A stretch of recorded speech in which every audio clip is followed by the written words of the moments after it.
बिस्मिल्लाहिर्रहमानिर्रहीम। दो गुनाहां ਦੀ ਸਜ਼ਾ ਅੱਲਾਹ ਤਾਲਾ ਦੁਨੀਆ ਤੇ ਹੀ ਬੰਦੇ ਨੂੰ ਦੇ ਦਿੰਦੇ ਨੇ।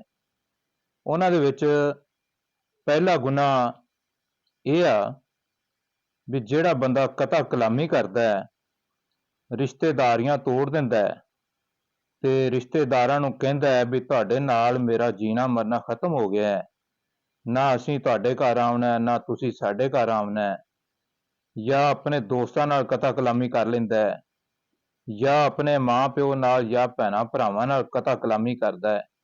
ਗਰਜ਼ ਹੈ ਕਿ ਕਤਲ ਕਲਾਮੀ ਇੱਕ ਐਡਾ ਵੱਡਾ ਗੁਨਾਹ ਹੈ ਜਿੰਦੀ ਸਜ਼ਾ ਅੱਲਾਹ ਤਾਲਾ ਦੁਨੀਆ ਤੇ ਹੀ ਬੰਦੇ ਨੂੰ ਦੇਣਗੇ। ਦੂਸਰਾ ਜਿਹੜਾ ਵੱਡਾ ਗੁਨਾਹ ਅੱਲਾਹ ਨੂੰ ਨਾ ਪਸੰਦ ਹੈ ਤੇ ਜਿੰਦੇ ਤੇ ਅੱਲਾਹ ਤਾਲਾ ਨੂੰ ਬਹੁਤ ਗੁੱਸਾ ਆਉਂਦਾ ਹੈ, ਉਸ ਬੰਦੇ ਤੇ ਆਉਂਦਾ ਹੈ ਜਿਹੜਾ ਵਾਲदैन ਦਾ ਨਾ ਫਰਮਾਨ ਹੈ।